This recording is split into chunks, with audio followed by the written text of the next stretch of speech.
2 ദിവസത്തെ സന്ദർശനത്തിന് മോദി അമേരിക്കയിൽ. വാഷിംഗ്ടണിലെ സൈനിക വിമാനത്താവളത്തിൽ ഊഷ്മള വരവേൽപ്പ്. ട്രംപുമായുള്ള ചർച്ച നാളെ. കുടിയേറ്റം മുതൽ പ്രതിരോധം വരെ ചർച്ചയാകും.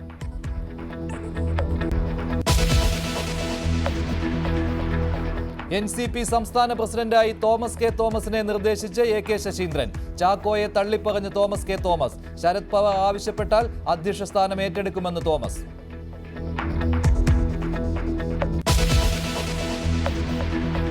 പോലീസ് വന്നിട്ടേ ഉള്ളൂ 5 ഗ്രാം കളക്ട് ചെയ്യാൻ കിട്ടിയില്ല, അതറിയോ?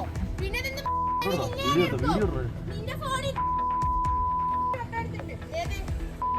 കൊച്ചിയിൽ പാതിരാത്രി കത്തിയുമായി യുവതിയുടെയും യുവാവിന്റെയും പരാക്രമം. നാട്ടുകാരെയും പോലീസിനെയും ആക്രമിച്ചു. പോലീസ് വാഹനത്തിന്റെ ചില്ല് തകർത്തു.